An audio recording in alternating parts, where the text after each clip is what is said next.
Little boots, aren't they sweet? The kind of thing which makes even the most macho man go gaga. 2,000 years ago, a group of burly centurions on the fringe of the Roman Empire made a pair of tiny shoes for a toddler, and they gave him the nickname Little Boots. The name stuck, and 20 years later, when the toddler became the Roman emperor, he was still called Little Boots, or as they say in Latin, Caligula.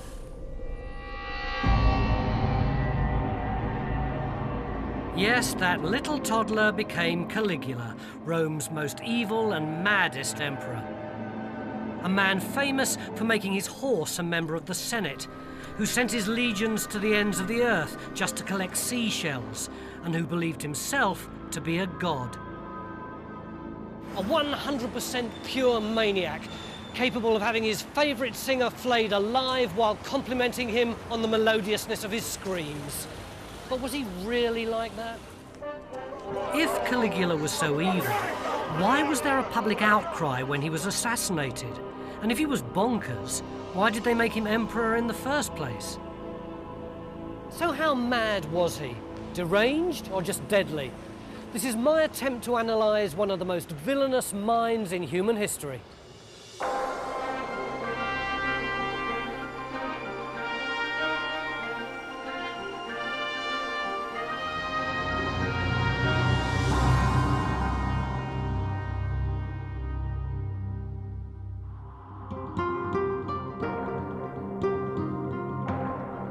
Digging up archaeological evidence of the past is hard enough, but how do you start getting into the mind of someone who lived 2,000 years ago? Especially since many of the historical records of Caligula's reign have been lost. Much of what's believed or written about Caligula is anecdotal propaganda written after his time. What I want to do is try and build up a more balanced picture of him by sorting through the most reliable sources. By looking at the different interpretations, we can discover another Caligula. And to understand him, we have to look at his family and upbringing, because even from the beginning, he's surrounded by myth.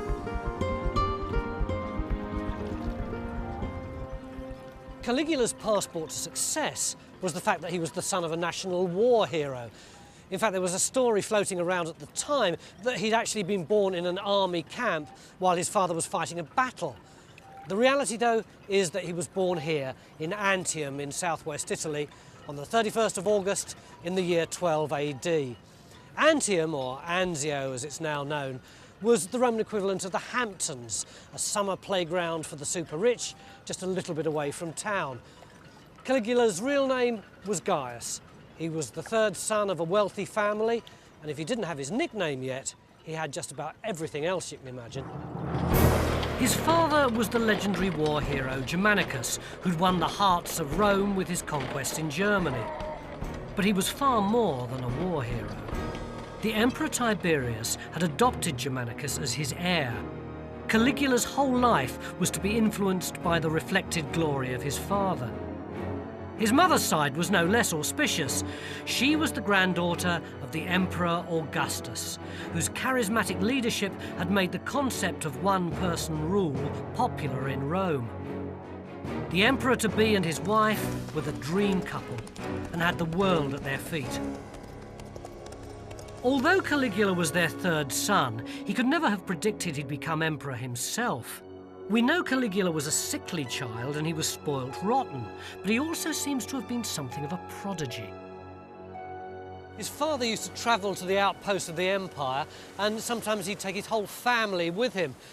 Clearly, Caligula picked up his father's diplomatic skills, because at the age of 6 at a place called Assos, he made his first public speech. He was loved and adored by everyone, so it must have made it all the harder when the rug was pulled from under him. When he was just 7, everything started to go wrong for Caligula. On campaign in Syria, his father Germanicus fell ill and died. The tragedy of his early death sealed his mythic character. In people's minds, Caligula's father would always be the dashing young emperor Rome never had. Death made his reputation, but it doomed his family. Caligula's mother expected her eldest son to become heir, but instead the Emperor Tiberius chose his own grandson, Gemellus. Caligula's mother was furious, and in pushing her case, she made herself and her family deeply unpopular with the emperor.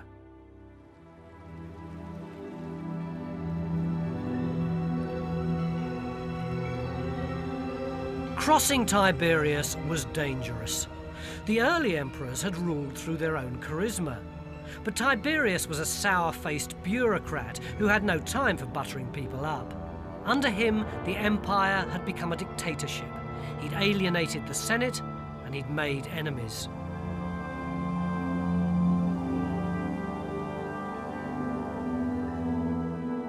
In fact, he became so paranoid about plots that he moved his seat of power to Capri. But away from Rome, the remote emperor was even more terrifying. He ruled by proxy, with his Praetorian guards dealing swiftly with supposed threats like Caligula's family. The teenage Caligula was witness to a ruthless purge. First, his mother and elder brother were exiled, and then his second brother was jailed in Rome. Farmed out to elderly relatives, Caligula was isolated politically and emotionally. All he had left in the world were his 3 sisters. With them, he formed an intensely close bond. So close, some people said the relationship was sexual as well.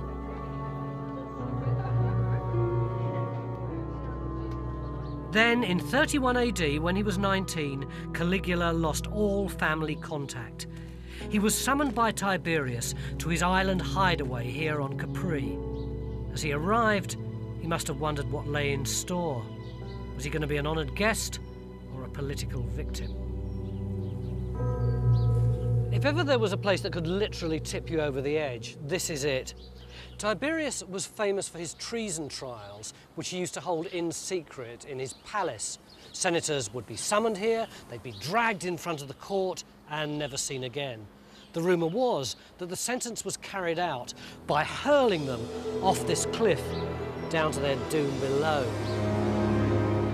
So this was the kind of oppressive atmosphere that Caligula was brought up in. For 12 years, he hadn't lived with his father. For the last 4, he'd been a virtual orphan, farmed out to his great-grandmother and an elderly aunt, and now he was going to have to live completely on his own. But he seems to have worked out a strategy for survival.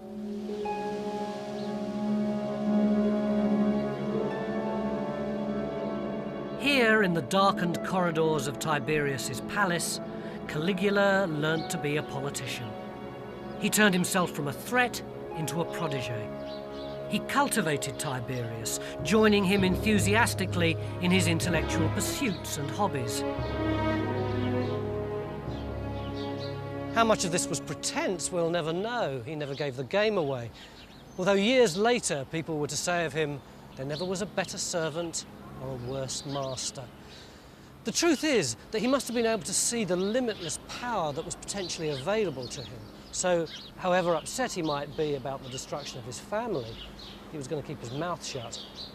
His mother was in exile on an island about 20 miles in that direction, but as far as Caligula was concerned, it could have been 1,000,000 miles. What increased the tension was that he never knew for sure whether Tiberius was for him or against him. Had the emperor personally ordered his family's fate, or were they the victims of plotters back in Rome? Stuck in Capri, Caligula had no way of telling. He could hardly ask Tiberius, but events unfolded that suggested the emperor wasn't behind the plot. One day, Tiberius got a surprise present from an elderly female cousin. It was marked for your eyes only, and it wasn't the sort of present that you expect from a respectable relative. It was porn, Tiberius's favourite kind of read. But he got more than his usual eyeful, because inside she'd smuggled a message which told him the full extent of the plot against Caligula's family. Caligula may have hoped that this revelation would save his relatives, but although Tiberius purged the plotters, he made no attempt to free Caligula's family. In fact, far from it. Despite Tiberius's hand-wringing, Caligula's mother was kept in exile, his brother in prison, until they both died. And to make matters worse, Tiberius publicly announced that Caligula's brother had been starved to death, and when he died, had been found clawing desperately at the hay of his own mattress.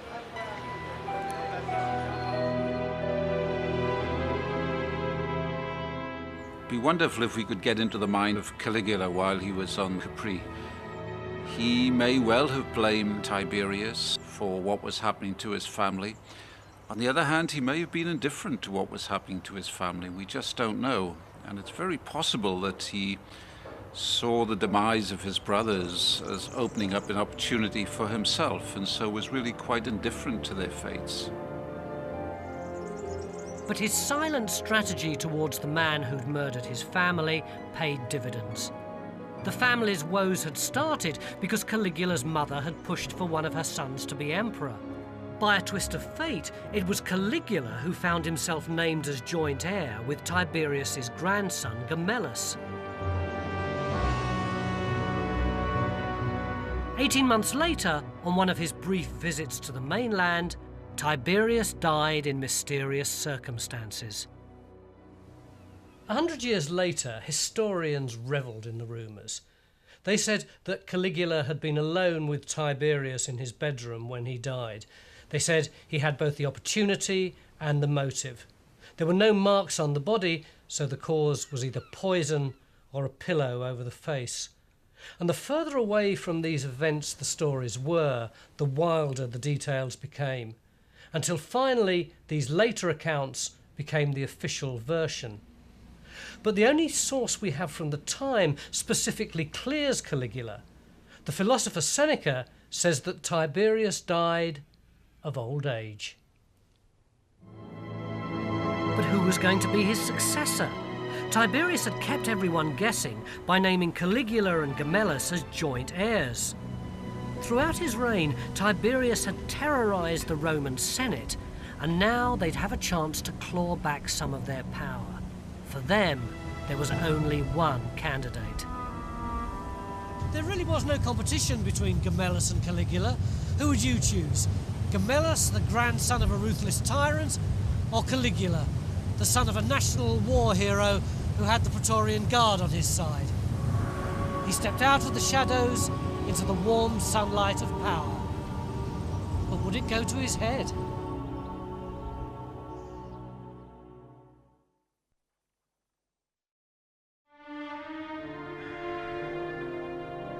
History has left us a portrait of Caligula as the archetypal mad tyrant. But when he became emperor at the age of 25, there was no sign that he was unstable.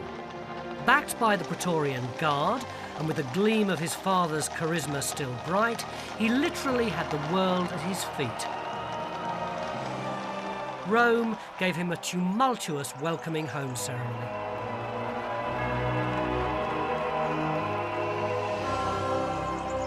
The crowds that thronged the Appian Way leading to Rome were massive and wild with excitement. They were more like adoring fans than respectful subjects. Instead of bowing and curtsying as he passed by, historians tell us they shouted out names like Chick, Star and Baby. The army loved it.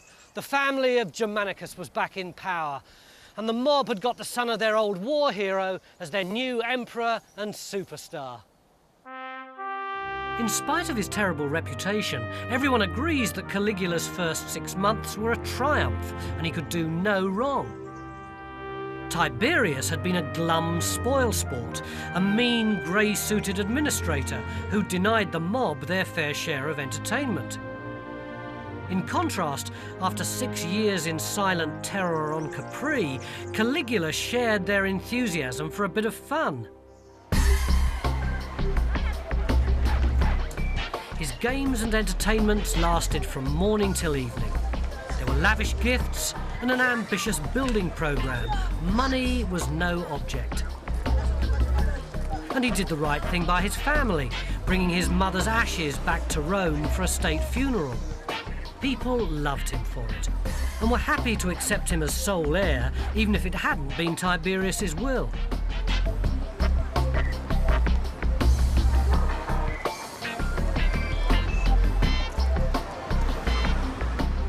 can certainly say that he was a talented young man. He had a lively sense of humor. He was very personable, very attached to his family and in his youth. But he also had an irresponsible, reckless side to him. And the great tragedy, of course, is that there was no one to hold that reckless side in check. Historians tell us he was fanatical about chariot racing and wasn't content just to be a spectator. He liked to ride himself. This was something no well-bred Roman was supposed to do. But Caligula was emperor, and he could do what he liked.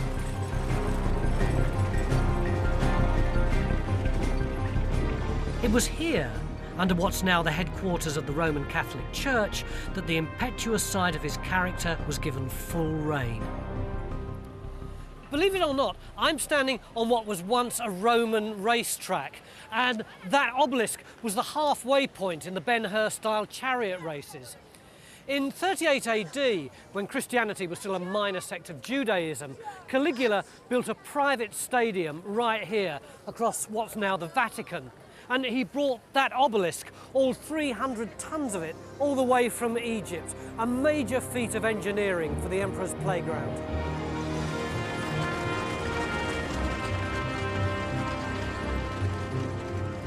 The track of the stadium was like a huge, long, thin dog track with the top curve right in the middle of what's now the square, somewhere around where the obelisk is. And then the track itself was about 40 or 50 metres wide, and it stretched about 500 metres in that direction. So the halfway point was just beyond where the front of St. Peter's is now.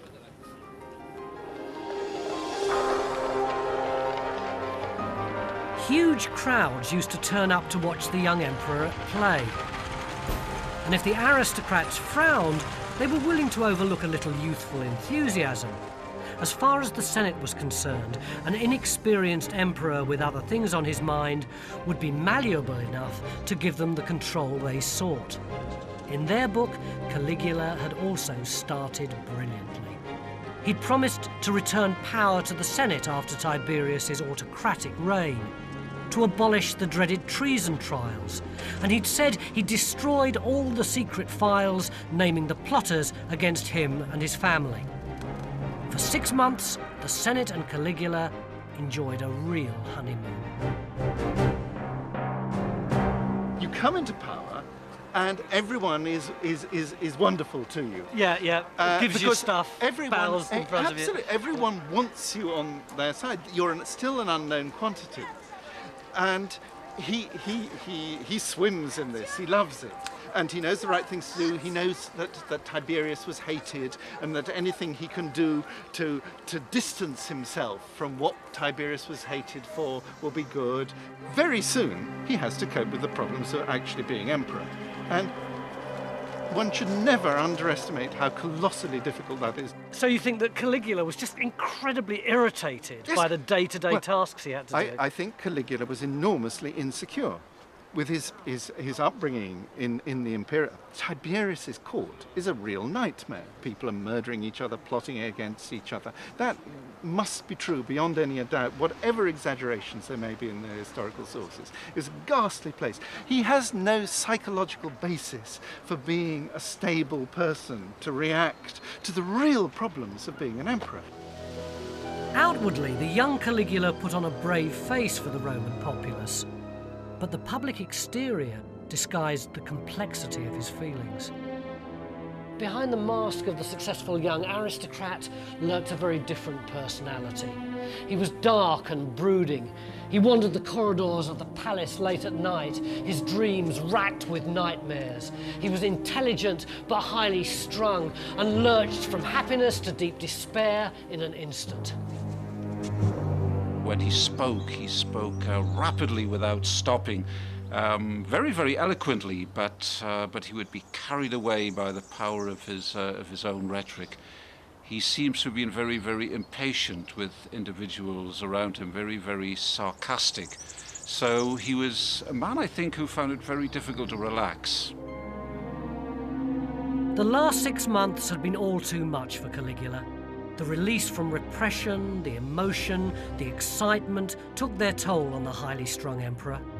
In late September, he suffered some sort of breakdown.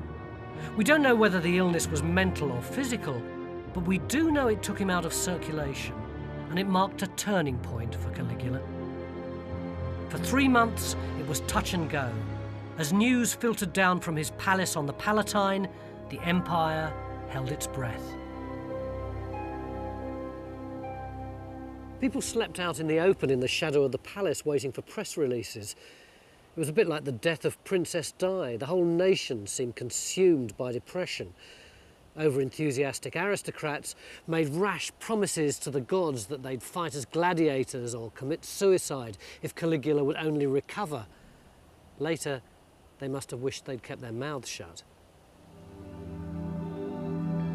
Early the following year, Caligula appeared to make a full recovery. There was joy and relief all round the empire. But it was a very different Caligula who emerged from his enforced isolation. And the first victims of this changed personality were the toadies who'd wished so hard for his recovery.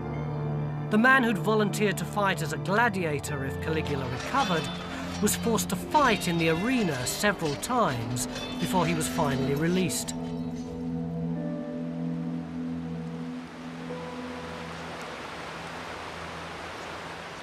As for the volunteer suicide victim, Caligula kept him to his word. He was prepared for sacrifice, dressed in sacred garlands, trussed up and paraded through the streets till the procession arrived here at the banks of the Tiber, prior to the victim being cast into the waters as a present to the gods. Except, of course, that Caligula had absolutely no intention of killing him. He just wanted to teach him a lesson for being such a creep. So at the last minute, he let him off. It was as though the illness had made scales fall from his eyes. Caligula saw that the tide of affection was shallow hypocrisy, and he was disgusted by it. While some had pleaded for his survival, others had hoped for his death. And to Caligula, they both looked very much the same. While he'd been ill, the Senate had planned who would take over if Caligula died. The natural successor was Tiberius's grandson, Gemellus. It was a sensible contingency plan, but to Caligula it looked suspicious. Was there a plot, or was he paranoid? Either way, Gemellus had to go.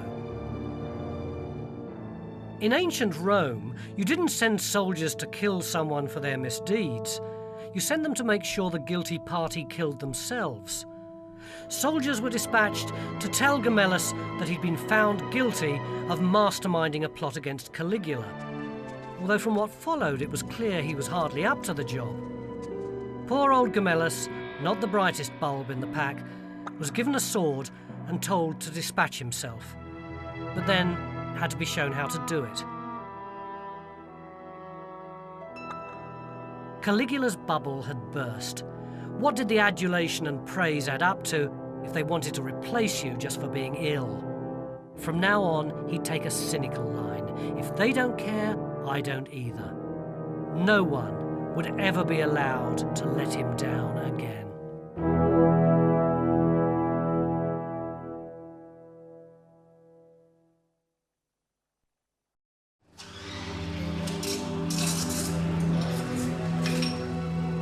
So far, the Caligula we've found hasn't been simply insane. Our interpretation of the anecdotes about him has uncovered a far more complex and devious character than that. The illness that ended his 6 months' popularity was followed by another blow to his psyche, the death of the person he was closest to in the world, his sister Drusilla. He'd always had an unnaturally intense relationship with his sisters, especially Drusilla, and when she died in 38 AD, he was devastated. He was too stricken to attend the funeral rites, and instead took himself off to the country, refusing to cut his beard and hair as a sign of mourning. There's very little in contemporary accounts to back up later allegations of incest, but his sister's death broke something in Caligula. Public games and festivities which had made him so popular were banned, and Drusilla was declared a goddess. Her statue was set up in the Temple of Venus. It's the Caligula that emerges from this period of mourning that gives us all the memorable anecdotes about him. These are the stories that have given rise to the belief that he was utterly mad. But you can learn more about Caligula by setting them in context. His feasts were legendary, with loaves of bread made of gold and pearls melted in vinegar to drink. We know this to be true, but luxury and excess were normal for a rich Roman. It's said Caligula would take any senator's wife he fancied away from the feast and then come back and give the table a lurid account of what he'd just done to her.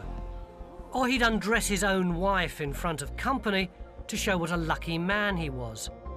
But it seems to me that this only proves he had a viciously sadistic streak, not that he was mad. Even though he loved his wife, he'd often kiss her neck and whisper in a musing way, "Off comes this very attractive head whenever I choose to say the word." But what's revealing is how often the butts of his sadistic humour are the people he saw as his political enemies, members of the Senate. In one story, 3 obsequious senators are summoned to the imperial palace late at night. Not good news at the best of times. They're ushered into the emperor's private theatre and they sit there, not knowing whether it's execution or exile. When suddenly the curtain opens, Caligula prances on stage, does a bit of a song and a dance act, then disappears without comment into the night, presumably really pleased with himself at the terrifying effect of his practical joke. He wasn't just interested in humiliating individuals. When he came to power, he promised to work with the Senate. But after his breakdown, he saw them all as enemies. And it wasn't just paranoia. He'd grown up believing that it was Tiberius who'd killed his parents, but when he searched through the records, he discovered the role that the Senate had played in going along with it. He turned on them viciously. He entered the Senate here and launched a fierce and confrontational attack. He said that he'd actually still got the documents which he'd said he'd destroyed. They told him that all the people that Tiberius had tried and killed were in fact guilty. Not only that, but they named some of the co-conspirators who'd done for his family. Given these revelations, Caligula said he was going to reinstate the treason trials to find the rest of the culprits. He ended with the words, "Let them hate me as long as they fear me." On both counts, the senators did. The Senate is full of precisely the power brokers of the Roman Empire. If anyone is going to be powerful, going to be doing anything, they're going to be in the Senate. And so, of course, his friends and his enemies are going to be in the Senate. A wise emperor plays down the enemies, ignores them, marginalizes them, and plays up the friends. Caligula does the one thing you should never do, which is rant against the Senate as a body. Caligula despised the sham of democracy in the Roman system. One of the most famous stories taken to prove his madness was in fact a deliberate slur on the Senate. It said he wanted to make his favourite horse consul, the highest office in the land. But he never did. It was an insulting joke. Even my horse could do a better job than you lot. At the heart of Caligula's story is a conflict between 2 visions of what the emperor was supposed to be. The Senate believed the emperor was only there with their permission. Caligula saw himself as the inheritor of Augustus, a member of the imperial dynasty with a divine right to rule. And it's in this context we should see the most spectacular example of what his enemies saw as madness, but what he saw as proof of his absolute power. It took place in the summer of 39 AD. And it all happened right here, or rather out there, in the Bay of Naples. Nothing would get in the emperor's way, even if he wanted to walk on water. Caligula proposed riding his horse 3 kilometres across the Bay of Naples. Once he decided to turn the sea into land, this whole area became one enormous shipyard. He built lots of boats here in the bay and got lots of others in from ports outside, till he got about 200 of them, which he lashed together in 2 long lines right the way across the bay. Then he anchored them and laid a big wooden bridge all the way along on top. Then, dressed in a long purple cloak encrusted with gold and jewels, and wearing the breastplate of his hero Alexander the Great, he and the Praetorian Guard charged all the way along the length of the bridge. But he wasn't finished yet. He waited for dark and ordered thousands upon thousands of torches to be lit across the bay. It was extravagant, it was outrageous. Caligula had turned water into land and night into day. He was rivaling the gods. He was in charge. The ordinary Romans loved this excessive display, but the people challenged by Caligula's absolute power thought it was vulgar and dangerous. He could command fear, but not loyalty. And back in Rome, problems were brewing with an increasingly excluded Senate. Later that year, a widespread plot was discovered. Caligula's reaction shows that he still had a firm grip on reality to act in a political crisis. The plotters were killed or exiled, and in response, Caligula came up with a brilliant plan for restoring political stability. An emperor with control of the army had control of the Senate, and there was nothing the legions liked more than a successful leader like Julius Caesar or Caligula's own father, Germanicus. Caligula decided to emulate them and launched a campaign against the barbarians. This is where Caligula decided to make his presence felt, here at the very edge of the empire on the banks of the river Rhine. This natural barrier was supposed to separate Roman civilization from the barbarians beyond. But for years, a lax Roman commander had been totally unable to prevent the troops making embarrassing sorties over this side of the river. Caligula sacked him and had him replaced by a strict disciplinarian. Then, as soon as the troops had been knocked back into shape again, Caligula headed north to join them on the border.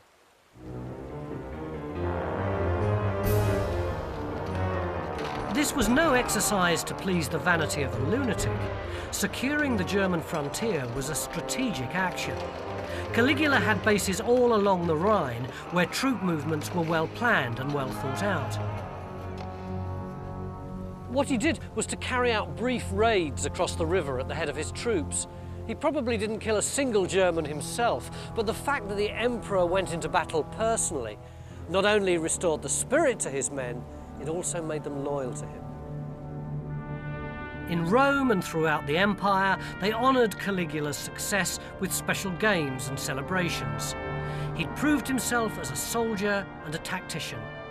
Caligula had got the army on side, and he could do what he liked. But then he went and spoiled it all. Ever since Julius Caesar had made a brief incursion, the Romans had been talking about making a full-scale invasion of the damp island on the edge of the world. Securing the German border had only been part one of Caligula's master plan. He wanted to invade Britain. With the German tribes subdued, Caligula borrowed forces from the border and marched towards the edge of the world, what's now Boulogne. And there, his brilliant strategy turned into one of the most famous farces in history. The troops were all lined up on the shore. Caligula got on board a trireme, set sail for England, but then immediately turned round, came back again, disembarked, and climbed up on a high platform overlooking his men. Then he gave the order. I want you all to walk along the beach, pick up as many shells as possible, and put them in your helmets. At one stroke, the greatest fighting force in the world was transformed into a legion of day trippers. Then all the shells were solemnly taken back to Rome as the booty of war. So what was going on? Again, academics have put forward several plausible explanations for what appear to be Caligula's random actions. Some think the very act of bringing the soldiers to the seashore was enough to quell a rebellion. and the seashells are a purely symbolic booty of war. Others think that Caligula was forced to abandon his plans because the soldiers refused to cross the channel. For them, this was the edge of the world. Everything over there was virtually another galaxy. 3 years later, when Claudius invaded England, he faced a virtual mutiny. If something similar happened to Caligula, then the episode of the seashells becomes a typically humiliating lesson for his mutinous centurions. Humbling a bunch of tough soldiers fits in with the sadistic side of Caligula's character, but he reserved his real cruelty for the Roman elite. And when a deputation of senators arrived to request his return to Rome, he slapped his sword and said, "I'm on my way, and I'm bringing this." Caligula was returning for a showdown.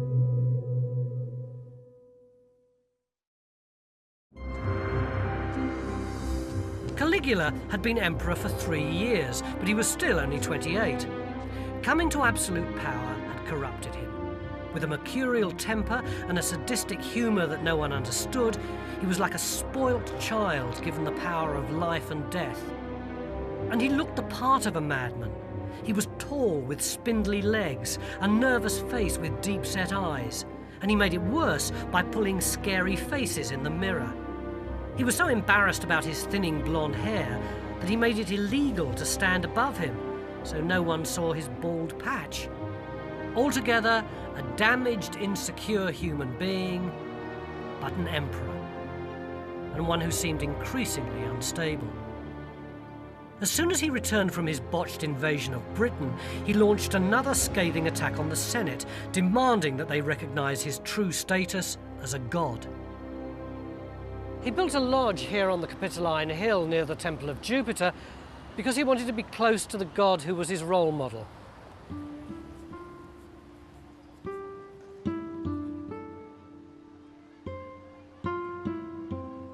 He commissioned a life-sized gold statue of himself as his favourite god, which he dressed up in different clothes every day. But not content with that, he used to stand in the forum between the statues of the various gods pretending to be Jupiter, so that he could get a bit of worship himself. It's difficult to tell how seriously Caligula took all this. When a simple working man told Caligula he was acting like an idiot, the emperor just laughed. But Caligula's demands that the Senate recognise him as a god were far less outrageous than you might think. The Romans had many gods. His great-grandfather Augustus had been deified after death, and for centuries Eastern rulers like the pharaohs had been seen as living gods. Caligula's claims weren't delusions, but demands for additional status. But this further alienated the Roman elite, who still believed that the emperor should essentially be just another citizen.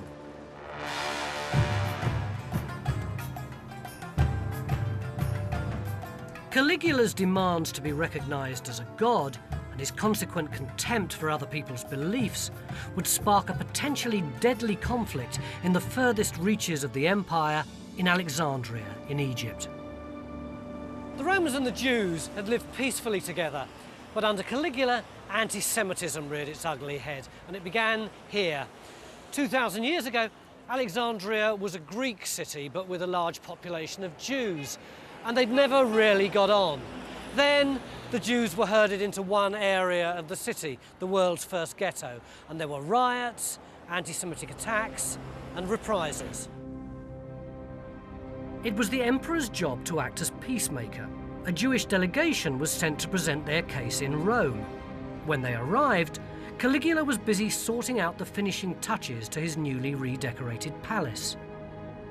He was clearly in a mischievous mood, and the delegates were desperate to show their loyalty, so he encouraged them to chase after him as he scuttled from room to room, dealing with his carpenters and his interior decorators. Then finally, he turned on them and he said, "So why don't you eat pork?"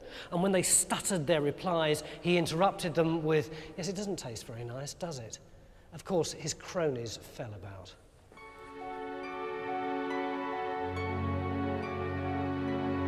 In 40 AD, Caligula's anti-Semitism and his blind desire for immortal status came to a head. He demanded that the most sacred place in Judaism, the Temple of Jerusalem, should be converted to an imperial shrine. And in the Holy of Holies would be a giant statue of Caligula as Jupiter. The announcement caused pandemonium. There were riots in Jerusalem. But the way Caligula reacts following the event shows that even if he was a self-promoting bully, he was still sane enough to make a diplomatic U-turn. Caligula's attitude towards the Jews softened considerably, and in fact he rescinded his order to have his statue erected in the temple. He was persuaded that it would cause a great deal of distress and probably a great deal of civil disorder. So in the end, it's clear that Caligula could still behave rationally, strategically, and sensibly. In fact, many people thought Caligula was a good ruler. He may have battled with the Senate, but he'd done nothing to alienate the Roman man in the street, and in terms of his administration, he was a real success. He kept the provinces peaceful and stable, he improved the roads, he built new waterways into Rome to give people good drinking water. Most importantly, he abolished the Roman sales tax, their equivalent of VAT. Then, as now, people liked anyone who kept the economy stable and taxes low. And although his critics said he was profligate, there was still a healthy balance in the treasury after his death. If he'd only carried the Senate with him, he might have survived. But Caligula was willing to compromise with everyone apart from the people who really mattered, the people who could get rid of him. He couldn't stop the plots. He flogged senators to death, he had them tortured with fire and the rack, he gagged their mouths with sponges so that they couldn't cry out, he beheaded them, he even executed them in the evening because he didn't want to have to wait till next morning. He called the executions clearing his accounts.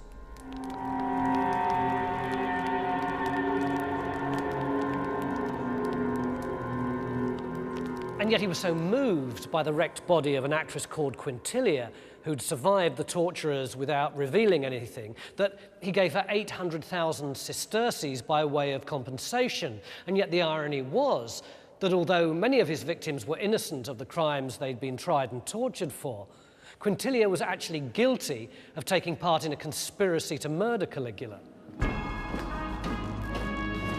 It didn't matter how unpopular an emperor was with the Senate if he retained the loyalty of the Praetorian Guard. So only a fool would deliberately alienate their commanding officer. Caligula was that fool. The boss of the Praetorian Guard was a tough soldier called Chaerea, but he'd got this thin, reedy voice, and so the emperor used to tease him for being a bit of a girl. For instance, if Chaerea had to thank him for anything, the emperor would hold out his hand to be kissed and then whip it away at the last moment and give an obscene gesture.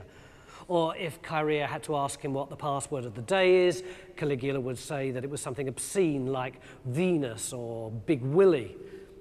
Let's hope Caligula enjoyed the joke, because he paid for it with his life.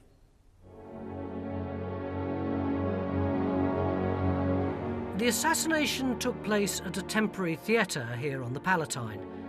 Caligula had come to watch his favourite actor in a play. He was in high spirits. There was the sort of carnival atmosphere that had made him so popular. There were no reserved seats, and the theatre was in chaos. Free gifts of fruit had been distributed to the crowd, and this attracted the exotic birds laid on for public amusement. The show began with Caligula sacrificing a flamingo that spattered his toga with blood. It was an omen. The conspirators waited for Caligula in one of the tiny alleyways leading out of the theatre that was so constricted that his bodyguards couldn't protect him. At lunchtime, Caligula usually went home for a bath, and as he left the throne, the senators held the crowd back, showing proper respect for the emperor, although actually they were making sure that the bodyguards couldn't protect him. When Caligula got to the alleyway, he stopped to talk to some dancers who were rehearsing there, and it was at that moment that the plotters struck. Chaerea came forward and asked for the password, Caligula delivered his usual taunts, and Chaerea slashed him between the neck and the shoulder. Groaning, Caligula tried to get away, but he was stopped by a hail of blows from the other senators in the conspiracy. He was stabbed no less than 30 times. Then the plotters fled the scene, and the bodyguards went wild, stabbing both plotters and innocent bystanders.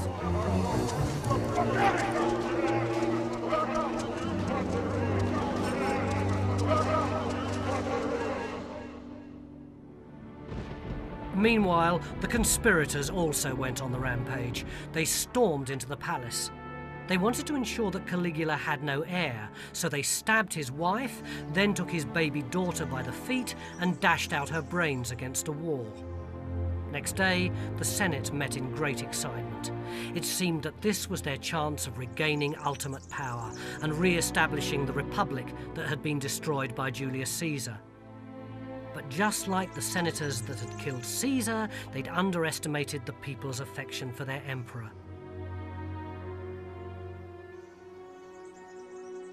Even the most hostile sources record that the crowds at the theatre were stunned by the news of Caligula's assassination. Now they turned up on the streets in anger to demand a successor to Caligula. Even Claudius, Caligula's stuttering uncle who became the next emperor, was preferable to the Senate. Caligula's killing proved he was no god, but the mob's reaction is the final evidence that he was far more complex than a cardboard cutout lunatic. So was Caligula mad? He was certainly calculating and cruel with a strong streak of sadism, although I doubt if any judge today would section him. But in a way, isn't that worse? This bright, young, manipulative man who thought he could get away with anything, but when his manipulation brought him supreme power, it turned him into even more of a monster. Caligula came from a long line of revered military men, but instead of glory on the battlefield, he chose to fight with everyone, even the Senate. If anyone was mad, it was the senators themselves for thinking that the son of a hero would be a hero too, rather than the paranoid young sadist he actually was. In the end, it was them who paid the price for his short, sharp, and brutal career.